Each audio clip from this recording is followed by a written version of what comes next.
పరిస్థితి ఇప్పుడు జగనన్న గారి ప్రభుత్వంలో లేదు. కష్టపడి బిడ్డలు చదువుకున్నా కూడా ఉద్యోగాలు వచ్చే పరిస్థితి ఉందా? మన రాష్ట్రంలో 19 లక్షల మంది యువతకు అసలు ఉద్యోగాలే లేవు. గాలికి తిరుగుతున్నారమ్మా అని తల్లిదండ్రులు మొత్తుకుంటున్నారు. అయినా పట్టించుకుంటున్న వాడు ఎవరైనా ఉన్నారా? పోనీ గవర్నమెంట్ ఉద్యోగాలు ఏమైనా వస్తున్నాయా అంటే అప్పుడు జగనన్న గారు మొట్టమొదట చెప్పిన మాట ఏమిటంటే జనవరి 1 కల్లా జాబ్ క్యాలెండర్, ప్రతి జనవరి 1వ తేదీన జాబ్ క్యాలెండర్, నోటిఫికేషన్లు ఇస్తామన్నాడు, ఉద్యోగాలు భర్తీ చేస్తామన్నారు. ఒక్క సంవత్సరమైనా జాబ్ క్యాలెండర్ వచ్చిందా? ఈ 5 సంవత్సరాలలో ఒక్కసారైనా నోటిఫికేషన్ వచ్చిందా? 30,000 టీచర్ ఉద్యోగాలు ఖాళీగా ఉన్నాయి, భర్తీ చేయాలి అనే ఇంగితం ప్రభుత్వానికి ఎప్పుడైనా ఉందా? ఇప్పుడు ఎన్నికలు వచ్చాయి గనక ఇప్పుడు నోటిఫికేషన్ వేస్తారట. మరి ఇప్పుడు నోటిఫికేషన్ వేస్తే ఉద్యోగాలు ఎప్పుడు ఇస్తారు సార్ అని అడుగుతున్నాం. ఎప్పుడు వస్తాయి మీకు ఉద్యోగాలు? గత 5 సంవత్సరాలుగా బిడ్డలకు ఉద్యోగాలే ఇవ్వలేదు, నోటిఫికేషన్లు ఇవ్వలేదు, ఉద్యోగాలు ఇవ్వలేదు. కనీసం ఒక్కటంటే ఒక్క గ్రూప్ 1 ఉద్యోగం అయినా ఇచ్చారా? అంటే మన ఆంధ్ర రాష్ట్రంలో బిడ్డలు ఎవరు గవర్నమెంట్ ఉద్యోగాలు చేయడానికి అర్హులు కారా?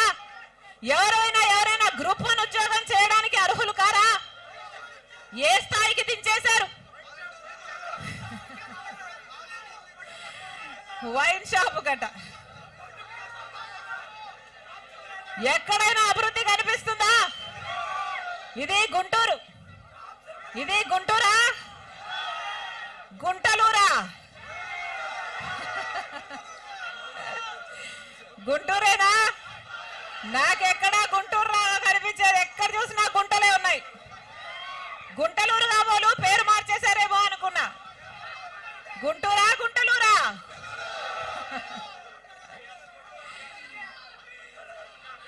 రోడ్లు కాదు కదా, రోడ్లకు వేసుకోవడానికి డబ్బులు లేవు కదా, కనీసం జీతాలు ఇచ్చుకోవడానికి కూడా డబ్బులు లేవు.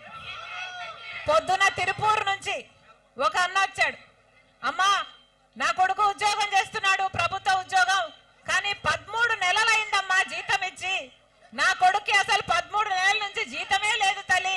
నా కొడుకు పెళ్ళయింది, ఆయనకు బిడ్డలు ఉన్నారు, మరి ఎలా బతకాలమ్మా అని అడుగుతున్నాడు. అంటే 13 నెలల నుంచి అసలు ప్రభుత్వం జీతమే ఇయ్యలేదు. ఇక జీతాలు ఇవ్వడానికే డబ్బులు లేకపోతే రోడ్లు ఎక్కడి నుంచి చేస్తారు? మీ గుంటూరు ఎప్పుడు కావాలా? ఏమన్నా ఎప్పుడైతుంది? కాంగ్రెస్ పార్టీ అధికారంలోకి వస్తే అవుతుంది, లేకపోతే ఇదే పరిస్థితి.